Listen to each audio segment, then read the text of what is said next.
OMT Online Dynasty, we are back here for our Week 5 Game of the Week after ODU's unfortunate loss to Utah State. Hey, number 3 team in the country, we lose by 3. Things could have gone much worse for us, but now we are going to be shifting our focus to some other teams in this dynasty, mainly Marshall, headed up by our guy Jax, taking on Appalachian State, and Radinho, both going to be in the USC playbook, I believe. Should make for an interesting matchup to see how those two utilize those playbooks against each other. I skipped around the game a little bit. There are some crazy highlight plays, very high scoring, very fun game. Excited to get to it.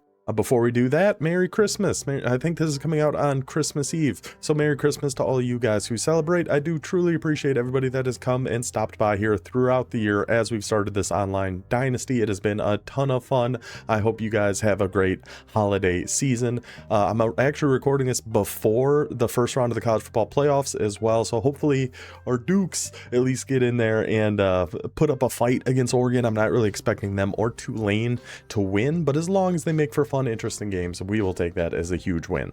Okay, so all that said, a quick rundown of the dynasty. If you haven't seen any of these before, it is a full 32 users dynasty. We are all took a group of 5 teams that were rated 2-star or below at the beginning. We are in week 5 of season 3. And those 32 teams were then split into 4 custom conferences with 8 teams in each. If you are interested in potentially joining this dynasty, that is going to be all done through the Discord. The link for that is down in the description. Just make a post and tag me, or you can just DM me, let me know you're interested in joining. We do have, I think, 12 people on the wait list as of right now, so it'll be a little bit, but throughout the season typically we lose 8, 9, 10 guys, so it won't be super crazy long. If you do get on the wait list and a spot opens up, you do have to take whatever team is open just because of the custom conferences and the custom scheduling. At the end of the season, you are free to switch to another group of 5 team that is currently rated 2 stars or below. So that should cover everything at this point. Let's go check out the squads. Let's go first look at Marshall. The Thundering Herd were the defending Sunbelt Conference champions, but with conference realignment, they did get moved to the American. Will be headed up by Weston Bryan at quarterback, off platform and mobile Deadeye, 85 overall, 78 speed. But look at this little guy hiding behind him here. Michael Van Buren Jr., 90 speed, 93 excel on his backup quarterback. So we'll have to see. Maybe he's going to bring him in for some quarterback runs, and Bryan is more of the pocket passer, potentially. Marshall, by the way, you can't even see behind my head here. I'll hide my face for a second. They're currently ranked number 18 in the country. Jax has got these Thundering Herd boys rolling, especially for only being a 79 overall. A big part of that is going to be in the backfield that we've got here. His halfback, Chris Johnson Jr., 87 overall, 95 speed, 98 excel, every ability in the world. This guy is an absolute nightmare for defenses. He was last year. We're expecting to see much of the same in this one. Chris frickin' Johnson Jr. At wide receiver, we are going to have Eugene Hilton Jr. I believe T.Y. Yeah, it is T.Y. Hilton's kid, right? I'm fairly sure of that one. 93 speed, 93 excel, 96 agility, 360 platinum sidestep. So we got to watch out. Maybe some RPOs headed his way. T. Parrish here as well, 5'11", 89 speed. Tony Martin, 5'10", 89 speed. So no crazy burners really outside of Eugene Hilton, but just a good solid group of wide receivers. It's really that backfield, especially freaking Chris Johnson Jr. At tight end, we got Shamar Easter, 6'5", 86 overall tight end. This guy is a monster. Waiting in the wings here too, though. Grant LaBelle, 6'3", 85 speed, very solid. Offensive line, we'll just kind of go through this pretty quick. A really good left tackle. Holy cow, he had a ton of abilities on that guy. Pretty standard offensive line for what we see. Honestly, a little bit better having abilities on both your tackles. Better than your average offensive line we will see in this dynasty. Now let's see defensively. We do have a quick jump takedown recoup on this right edge, Mr. Simmons. Wonder if he's gonna be playing anywhere. And we have another bronze quick jump on Parker. Okay, D tackles, inside disruptor, and a pocket disruptor. That's a beautiful one too. And then even this guy, grip breaker and silver pocket disruptor. I love these D tackles. These top 3, typically we only see workhorse or maybe some hammers on these D tackles, but having an inside disruptor, a pocket disruptor, and a grip breaker pocket disruptor, definitely one of the better groups of D tackles we have seen. So you'd have quick jumps on the outside. You'd have abilities all over your defensive line, depending on how you want to set it up. So pretty good speed here at Sam linebacker, 84, only 6'1" here, Chasen Clark, but you also have 84 speed, 6'4" Daniel Harris. So You could play either one of those guys.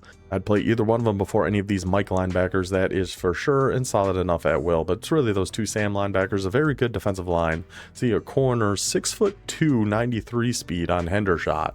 Very good corner here, only an 81 overall, but with that speed and that size, we're cooking with that guy. A bronze house call, 91 speed on Aiden West, and 92 speed on William Nettles. Another house call, another quick jump. A lot of abilities spread out across this Thundering Herd defensive line. Now, for me personally, quick jump doesn't do a ton because I never really blitz a corner. We'll see if Marshall mixes that in a little bit here. Free safety, 6 foot tall, 93 speed, Rashad Ray. Strong safety, 92 speed, box specialist with blow up and workhorse, Colin Gill. So a ton of really good abilities on this Marshall squad. It's really going to be that offensive backfield, and we'll see if that Marshall defensive line is able to get any pressure on Appalachian State and their quarterbacks. I really like those defensive tackles. But let's go take a look at Radinho and his Mountaineers. They got themselves a nice little 1-2 punch at quarterback here too. And by the way, there is some work going on in the apartment above me. It was some of the loudest. I don't know what they're doing. They might just be ripping everything out of there, including the flooring, the walls. They're just working with sledgehammers. I don't know what's going on. So if you hear any boom, boom, booms, that's what it is. I tried to wait for it to be a little more quiet. But yes, a very nice 1-2 punch here with Appalachian State. He does have his boys up to an 80 overall here. They will be in the, well, they are in the Sun Belt with Old Dominion, so we will be seeing them at some point this season. I don't remember exactly when.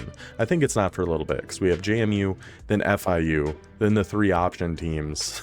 So Appalachian State might be like our second to last game or something. But I like their 1-2 combo here. Delgado, a ton of mental abilities for only being a normal dev trait, and 88 speed as a redshirt freshman. Somebody to keep our eye on in the future, but for this game it is going to be Khalil Wilkins as our quarterback one. 87 speed, 88 excel, 6'3", dual threat quarterback. Looks very solid there. Halfback Roger McCord. Now this was the guy we did an Appalachian State game last year. This guy was unbelievable coming out of the backfield. Definitely something to keep in mind watching this game. He loved throwing to this McCord, and it rightfully so, because the guy caught everything and was awesome. So Roger McCord, 95 speed with safety valve and sidestep. A very, very good halfback here in Boone, North Carolina. Wide receiver wise, we got a little bit more speed than Marshall had here. Jurian Dickey, 6'2", 50-50 workhorse and downhill. Holy cow, that's a nice little ability stack to have on our 97 XL, 92 speed wide receiver. Also Davian Dozier with just every ability in the world. Gold 50-50, 6'4".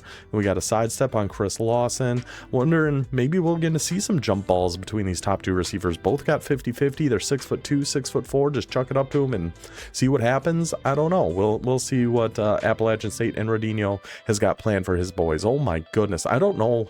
I have no idea how to say this first name. We're just gonna call him Mr. Sun. 6'6", 84 speed, true freshman tight end. What is in the water? I guess this guy's from Florida, but still, what a giant room of wide receivers and tight ends. 6'4", 6'2", 6'6". Size is certainly on the side of Appalachian State. Offensive line, 78. Some good enough abilities here. I mean, your lowest is a 76, highest is an 83. You got some abilities. That's a totally fine offensive line. We can make do with that. Defensive line, let's see here. We do got 1 bronze quick jump. Pretty low overalls on our guys there. There's some workhorse hammer. There it is, the old tried and true. Every every D tackle in the world apparently gets those abilities. 83 speed, 6'3", Robert Smallwood. I like that on our Sam linebacker. Good size, just kind of across the board here. Love Brayshawn Littlejohn. I definitely remember that guy. I ain't forgetting a name like that. House call and bouncer on an 84 speed linebacker. Very, very good. I wouldn't be shocked to see him make a few plays here. Jason Prevard, going to be our cornerback one. 6'2". The height trend continues here with Appalachian State. 6'1" on McIntosh, 6'1" on Carver, 6'2" on Purvis, and then the runt of the little Malachi group. So between Purvis and Prevard, there are some jokes we could make with those last names. I'm going to pass on those, but I mean, I love seeing the size of both Appalachian State's offense with those wide receivers and tight end and this cornerback room. I mean, they can throw high balls and you ain't doing the same back to these boys. 6'1" on our free safety, only 5'11" on our strong safety, but we do have a 6'1" down here. So we'll see if that McCord, the halfback, is able to get going for Appalachian State. That's going to be a big key to the game for them. See how those D tackles of Marshall can do against this offensive line of App State. Chris Johnson Jr., of course, is somebody we're always going to have to keep an eye on and see if that height comes into play at all for the Mountaineers. So that is how our two squads set up. The USC Air Raid versus the USC Air Raid. Jax versus Rodinho. Marshall versus App State. Let's get to it. And actually, before we even get into the game, we do see Marshall switching up their playbook here. They're loaded in with USC. Now, let's see what they are going to end up going. I mean, we're really going through the whole... kit and caboodle here to land on whatever playbook this is going to end up being. And App State has such good alternate uniforms. They have so many different helmets. They have so many different everything. The Marshall offense, I believe App State is going to be staying in USC. We ran the Marshall offense and I was quite a big fan of it. We will see how Jax runs this playbook. Maybe we can get some tips, get some advice on how we should do it. But here we go. Appalachian State versus Marshall. So it is going to be the Marshall playbook versus the USC book. Let's go. Let's get to it. And per usual, we will watch the first drives of each one of these teams. We are going to have some game breaks today, which is nice, and just get an idea of how these guys are going to be playing offense, and then we'll start skipping around a little bit there. So a little read option, maybe even a triple option, it looks like. They're from Khalil Watkins, using the legs of the quarterback early, picking up a nice 7, staying in some split slot offset. Was this the formation he just called backs cross in a lot? I don't remember. We'll see. Oh no, because he's got McCord swinging out to the right. He goes for the swing. Almost a great user play there by Jax, flying down into the backfield, but just overruns it just a hair. And we're able to get that one into McCord. Picks up the first down, staying in our split offense for App State. Let's see. So, and it looks like Marshall is running the exact same playbooks we did, actually. He's in the Marshall offense and 3-3-5 defense. Goes for the quick slant. Instead, we'll just take off with Watkins. Don't mind if we do. Potentially could have been a flag there, almost looks like. He was sliding down to the ground, got popped right in the noggin. Oh no, he is in 3-3-5 tight, or maybe 3-2-6. He's not, the regular 3-3-5 has a lot more 3-3-5 formations in it. So spread the linebackers out, put them down on the line, turns it kind of into a different penny look. We're going to be sending 5 after him, looking for the streak down the left sideline. And there is the big boys. There is the height of Appalachian State. Was that 4th play of the game or something like that? And that is Jurian Dickey. I believe that's a 6'2". Either way, one of them with 50-50. He goes up, he wins that 50-50 ball. Touchdown App State, a minute in, 4 plays. What a start. A Marshall coming to the line, of course, Chris Johnson. Oh, that's actually not Chris Johnson Jr. in the backfield. Oh, yeah, it is. I just wrote his number down wrong. It is Chris Johnson Jr. For some reason, I had written down as number 22, but no, that's number 24. Let me change that now so that doesn't happen again. First play of the game. I mean, I imagine we're going to see a lot of Chris Johnson Jr. Actually, no, we're going to see some CJJ going cray-cray in this one. 2nd and 5. So I went with Marshall because I thought it was a really good running playbook, but it still had some really good pass options out of it. So and there goes Chris Johnson Jr. There's a lot of just good running formations in there, but you can also stretch the field with some passes. So I'm wondering if kind of that's what Marshall's thought was too, and we're going to come out try to establish the run here. I mean, 2 for 2 works pretty dang nice so far. Just get it to our guy Johnson Jr., but we are going to go with a shallow cross this time. Don't use our defense all over A. Trying to get that deeper dig to Y just took a little too long to develop, and the pressure gets in there, knocks that one down, incomplete. 2nd and 10. For the herd. That was only a 3-man rush by App State. Just got right on in there, no problem. We're going to go with a little dagger here. Expect the user to follow the drag. Yeah, I mean, that was very similar concept to what we just saw there as he finds Eugene Hilton Jr. for the big first down. We have the drag kind of taking that user over the left, and then the dig coming from the left to the right opens up the middle of the field.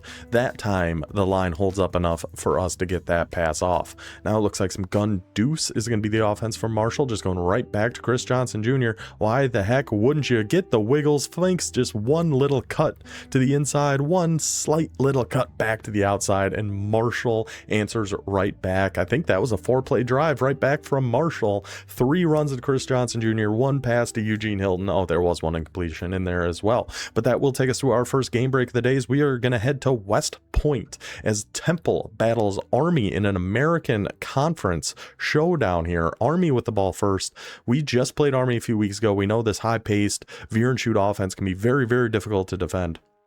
Going with the trips over to the left, setting up the streak up the seam, and finds the streak up the seam. Army in for the early touchdown to take a 7-0 lead there against the Temple Owls. So now we go back here, Appalachian State going back. Ooh, I like the idea. I like the trickery we're seeing out of the Mountaineers here. So now we'll skip around a little bit, find some action for us to get to, which generally just means we wait till they get to at least to the other side of the 50, and App State just did that. Picked up a 3rd and short. Nice little pass there to Davian Dozier over the middle to pick up that first down. So now ball at Marshall's 43, 2.5 minutes left here in the first quarter. Going with a little swing out to the right. See Marshall trying to switch stick their way over there. It looked like they were potentially blocked. I don't know, maybe we could have hit that swing, maybe not. But if your other option is give it to Roger McCord, that's never a bad choice either. Only able to pick up 1 on that one though. A 2nd and 9 for the Mountaineers, going with an RPO, tries to hit it to the tight end. What a great user play there from Wokama. The user, Jax, actually went back and just zeroed in on that tight end little pop RPO. You're not getting that one by us, buddy. Gets the user pick. Huge play there by the Thundering Herd. Let's see if they are going to be able to take advantage of this one here. Going with a little mesh, going to our underneath there, find an A. Looked like the pressure was potentially getting in, but not quite. Keeps it 7-7, ball at the 50. Marshall getting a good little, I mean, huge turnover there, huge swing of momentum, especially with the offenses we saw on those opening drives. We weren't sure we were going to see any stops in this one, so to be able to get that and then pick up a nice first down there right away. Going for a little sail concept there, hit the little stick underneath, take our easy 3 yards. Never a bad idea. Let's see if we're going to start getting this back to Chris Johnson Jr. You got to think it's a matter of time, and yep, there we go. It's going to be a run to Johnson Jr. He does not need much space, and ooh, that looked awful close. Good play by that edge defender of App State to at least get a hand on him, slow him down, and let some help come get him. Because if you were able to get right through that gap, brother, that might have been a house call. Because App State, I do like overall how their team is set up, but when you're going against somebody like Chris Johnson Jr., if he just gets that little bit of space, it is going to be very, very difficult for us to be able to get too many stops. So now we got a couple slants, finds X deep over the middle of the field. I don't know if he got pushed downfield. That looked to run a lot deeper of a slant than it initially appeared to be from the play art, but great pocket presence there by Weston Bryan. No panic, sit in there and wait for Hilton to get open, and he almost always will. So minute left now. Ball was at the 26, goes right back to Chris Johnson Jr., runs into the defender, brings him down for a short gain. 5 for 74, but I mean, one of them was what, like 60 yards? Other than that, we've only ran a couple times, so I guess I can't really say too much. Now a 2nd and 9 coming up for Marshall. Let's see, I'll go with a little play action that Chris Johnson Jr. sure been effective. Think the defense is going to bite out on that. That was an awful tight throw right down the sideline there. A real tightrope walk there by Weston Bryan finding his receiver. Oh, booth review, maybe he didn't find his receiver. Time will tell. This, of course, goes to our head office in, I don't know, New York. I guess that's usually where it is, right? And they determine that one is indeed a catch. So it will be a 3rd and 2 for Marshall. Maybe we're going to get one back to Chris Johnson Jr., maybe an RPO. We haven't really seen any of that yet. Let's see, if we're looking in trips, I would guess we're looking for an RPO. There's not a ton in Marshall. So we just got to pick something because time is running out. We got 6 seconds left on the play clock here to get something called. I do like, this is a good play. This is such a sneaky little slant coming from B. So yeah, we hit it right away. That was actually really good coverage by number 14 there on App State, but Parrish is able to hold on to that one, picks up the first down. Time ticking away here in the first quarter. See if Marshall's going to try to push one in here. Oh, I just saw the backup quarterback package got switched on here as we go to some empty, and we do have quarterback runs out of both version of empty here in the Marshall playbook, and it looks like we did go ahead and call one. A little jet quarterback counter, perhaps. Yep, that is indeed Michael Van Buren, the 90 speed sensation in the backfield for Marshall. It is, look at how that set up. That was gorgeous. And oh my God. Oh no, that might be the last we see of Michael Van Buren ever. I don't know if he's going to be able to come back from that. What a hit laid on that QB. Ball comes out. App State takes over at the 2-yard line with 1 second left in the first. What a shot. But then Khalil Wilkins looks to go short over the middle, try to just get off the shadow of their own goalpost there. And Marshall, no, you don't. No, you don't. You're gonna. Oh, and he hits the worm on him too. McDowell, great user play there by Jack. Step in front of that little crosser coming across the field there. Takes it in for 6.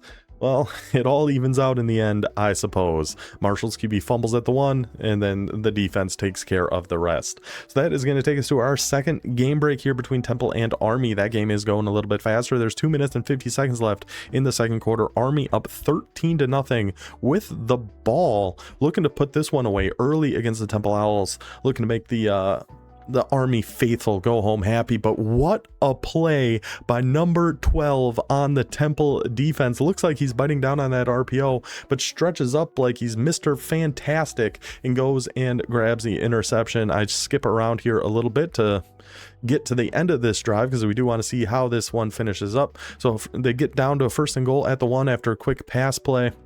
I'm going to give it to our guy, number 16 here.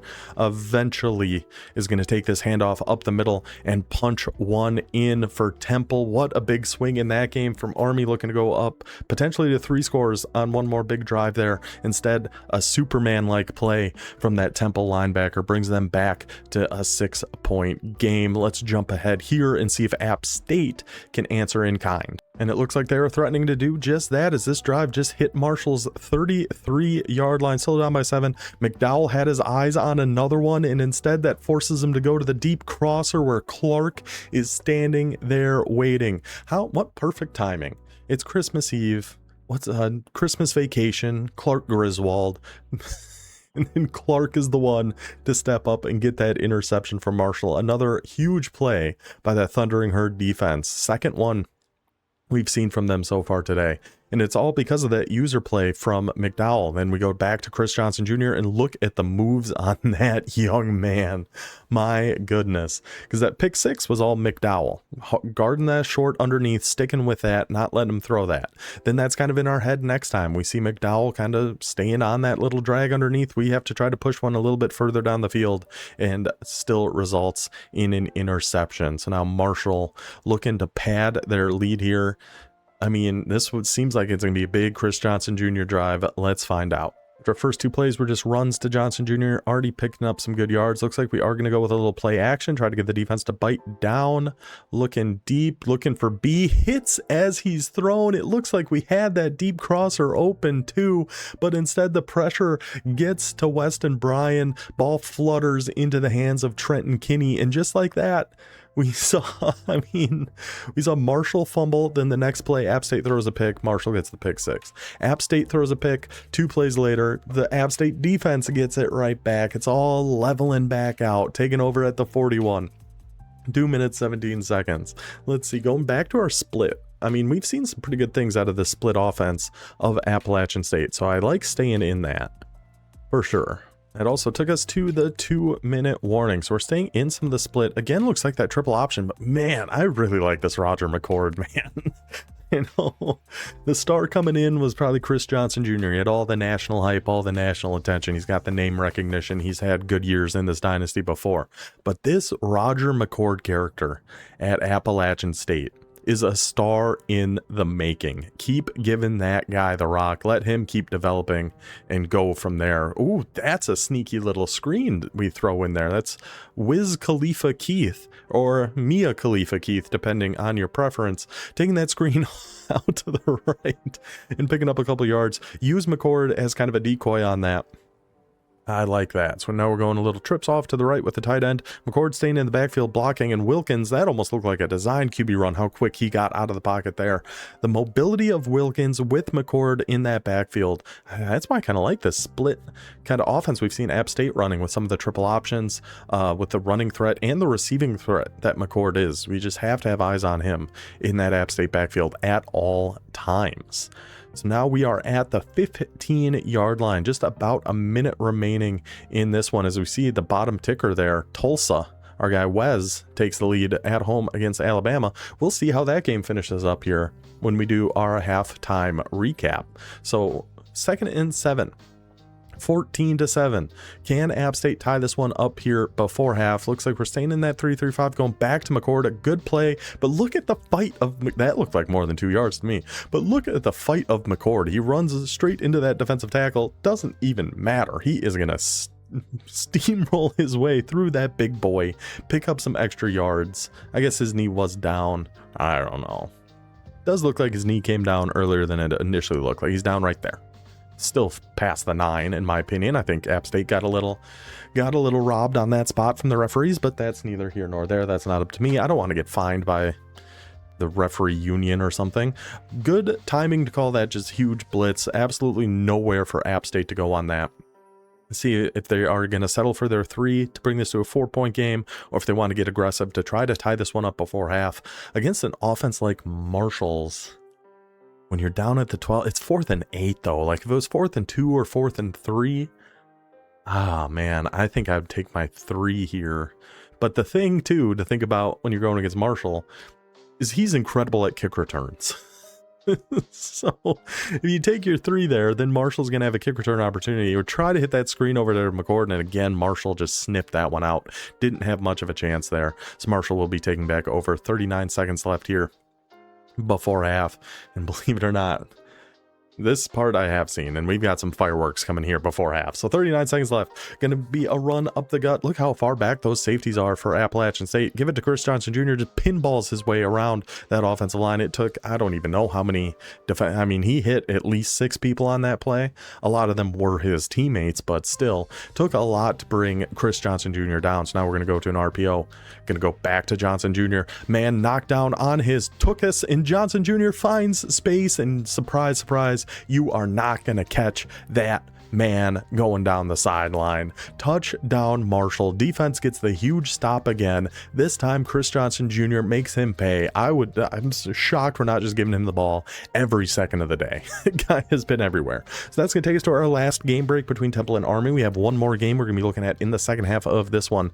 4th quarter now, 4 minutes to go. Army still only up by 6. We've got a tight game. It's a good battle going on here. We're going to do a little RPO. He killed us on this play too, hitting that quick little hook. The defender just doesn't know what to do, gets lost in no man's land, and the Army Black Knights run through the defense, take it to the house, and that is going to secure the win for Army, starting off their American Conference schedule on the right foot, getting the win over Temple. So now 13 seconds left before half. Let's see what App State can do. A little play action. That was a really cool play. It was a little like play action, then he spun around and hit a corner out over to the right. That was beautiful. Coming out in some empty 9 seconds. I mean, with the height that App State has on this team, a lot can happen. We tried to go underneath there. That time looked like a hard flat, some sort of flat, obviously. Came down to make a play on that. Almost a little lucky. That one was just an incompletion. Looks like that really could have gone poorly. 5 seconds before half with our 6'4" and 6'2", both with 50-50 wide receivers. Wilkins is going to drop back. He is just going to chuck one up, see what happens here, and would you look at that? I think that was the tight end, Son. So it wasn't even a 50-50, but it was our like 6'6" tight end. Didn't even have to really jump up and go get it. He just ran right through the defenders, gets the touchdown for App State. I told you there were some fireworks, not just the ones we just saw on the screen there before half, with Chris Johnson Jr. on one side, the Son, the tight end of Appalachian State, going and getting that Hail Mary touchdown for the Mountaineers. And that will take us to halftime, and we will go ahead and do a quick little league whip around, see where we are all at this point in week 5. I believe pretty much every user game has been played at this point, including the one we had, our first game breaks of Temple versus Army. Army ends up winning that one 33-21. Very even game in terms of offense, 299-293. Temple definitely slows the game down though. I mean, 47 plays compared to 32, 15 rushes, 107 yards. Army in that veer and shoot going 14 for 20 passing, 26 for 32. So Temple not afraid to throw the ball. There's maybe a similar problem to what ODU has, and we're just kind of taking underneath a lot. 5 for 5 on third downs for Army is a problem. Turnovers actually only 2-1, but Army, congratulations on starting your American Conference season with a win. Let's go see how almost everybody else did. We'll start in the American Conference, where we see Air Force taking on Navy in a battle of the Service Academy. Ramsey gets the win there against the Falcons of Air Force. We just saw Temple lose to Army 33-21. CPU game, we did get a new user taking over Bowling Green just this past week, and immediately makes his impact against the FCS squad, winning that one at 60-3. Then we are still waiting for Toledo to take on top 10 Duke in Durham. That is going to be a tough test. Duke is always really good. I don't know exactly why or what happened there, but that's going to be a tough one. I believe Toledo is going to be able to handle that test just fine though. Let's go to Conference USA. We're here, we are waiting on Southern Miss. I mean, I'm assuming they will beat the FCS squad. Louisiana, doing what Louisiana does. Number 21, Oregon coming into town against number 13, Louisiana. Boat races them, beats them by 32, 45-13. One of our other user games, JMU taking on Louisiana Tech. Just that press man of JMU is going to be very, very difficult for anybody who just took over a squad like Gravediggers did there at Louisiana Tech. You're just not really going to have the players to be able to beat a defense like that. I don't think Old Dominion's going to have the players to beat a defense like that. North Texas heads into the Sun Bowl in El Paso and wins that one 37-3. And UAB takes down Liberty 48-28. Let's go to the Mountain West, where we have one user game hopefully is going to get played. We haven't heard anything from the Colorado State guy as of the recording of this, so that might be an opening coming up here shortly. Oregon State, after their game of the week performance last week, knocks off Ole Miss 58-7. That offense is cooking up in Corvallis. New Mexico State wins the big rivalry game against the Lobos of New Mexico 38-33. Fresno State takes down San Jose State in this was apparently rivalry week, 42-21. Fresno gets the win there.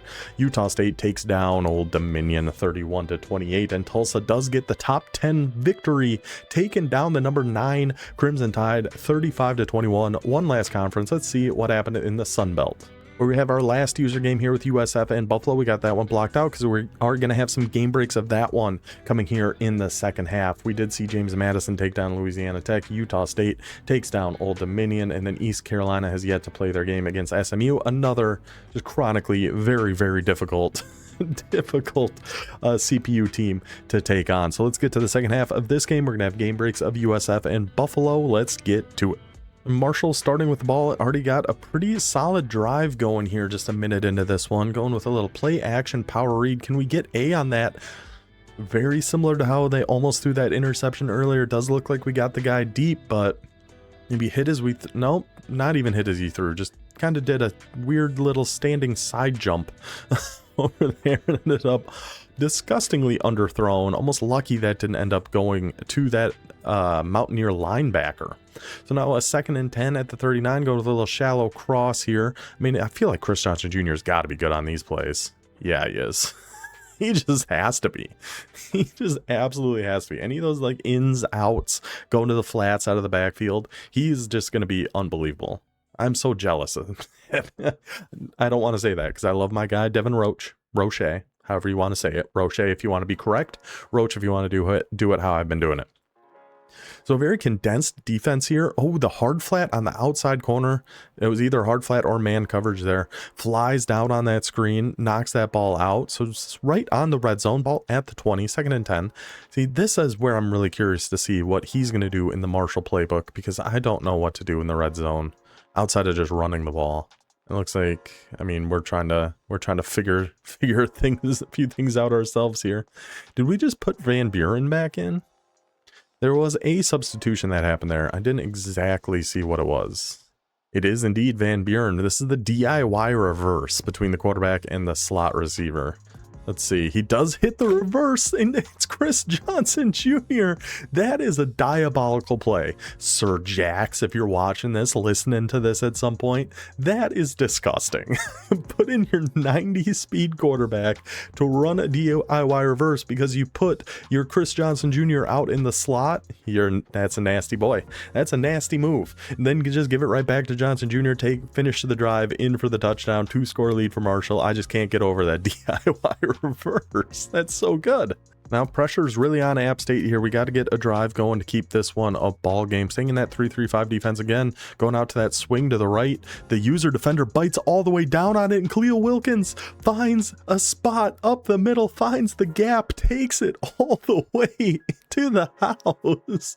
Get him so concerned about that swing. We've seen that a couple times, and he's thrown it once or twice. Usually maybe, you know, an option or something going to the left as well. That time Wilkins will just keep it himself, take it all the way in. That's how we answer back App State. And that's going to take us to our first game break between South Florida and Buffalo. That game just getting underway. 3 minutes and 40 seconds in the first quarter. Still a 0-0 ball game. I believe this is just the opening drive.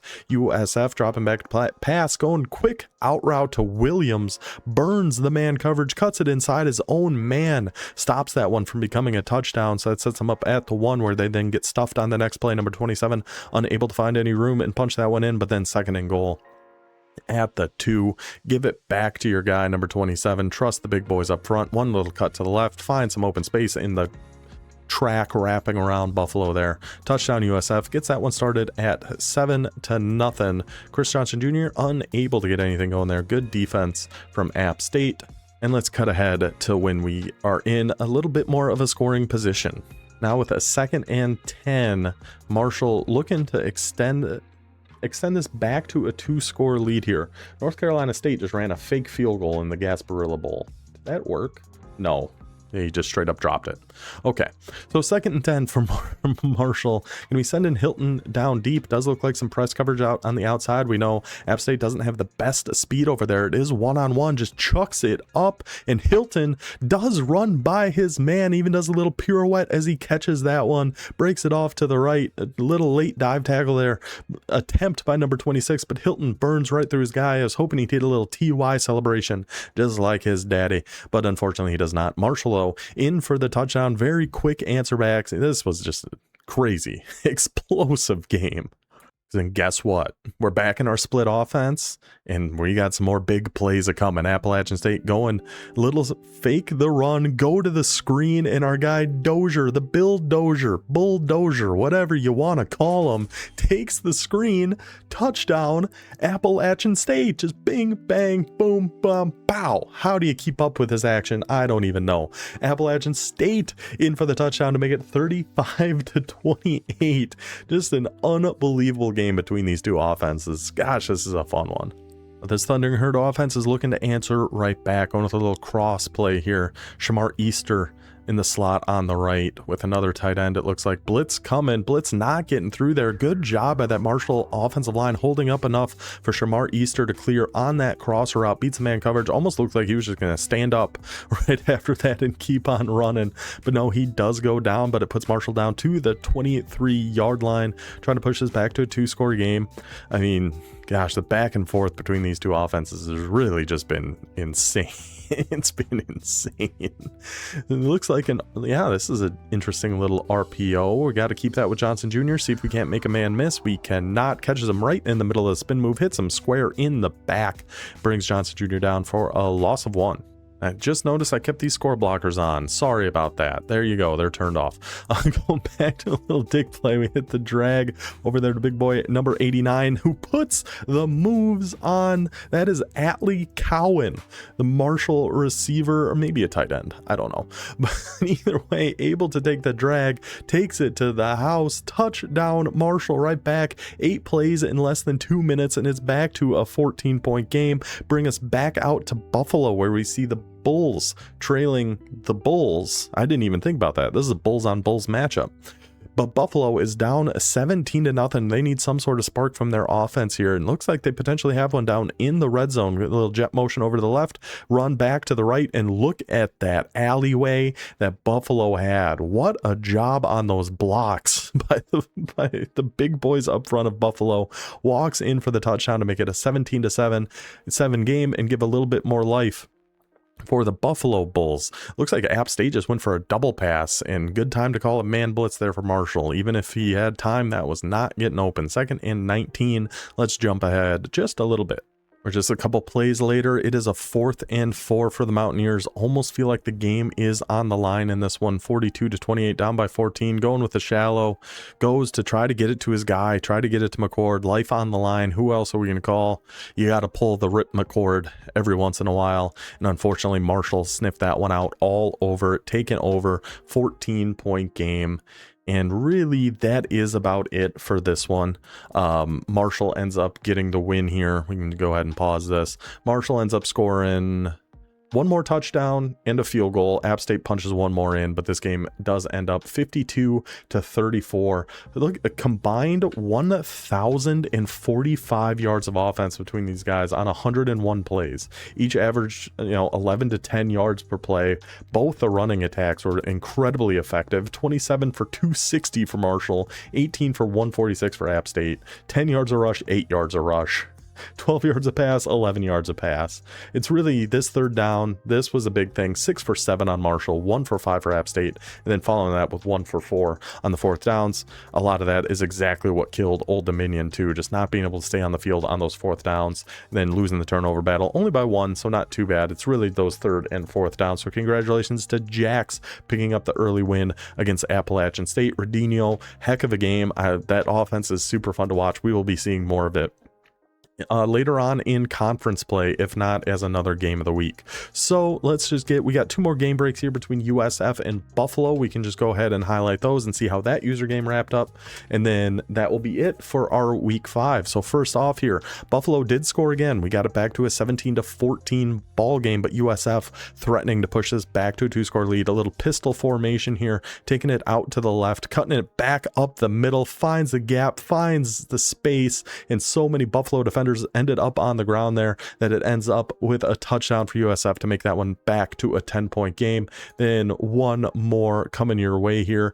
Buffalo did manage to punch one more in. It is 24-21, 38 seconds left in the 3rd quarter, but USF in their high-powered offense does not stay down for long, staying back in this pistol set. I don't know what formation or what playbook USF is in, but going for the deep crosser with the streak on the left, and the 2 Buffalo defenders just kind of crash right on into each other there. USF goes in for the score, and that one ends up a victory for the Bulls. They win that one 45-28. Congratulations to our guy. I just play video games, Miami Hurricanes, whatever you'd prefer. I call you 864 Gaming and his Buffalo Bulls. Put up a very, very good fight. I mean, 420 yards of offense. You're pretty happy with that.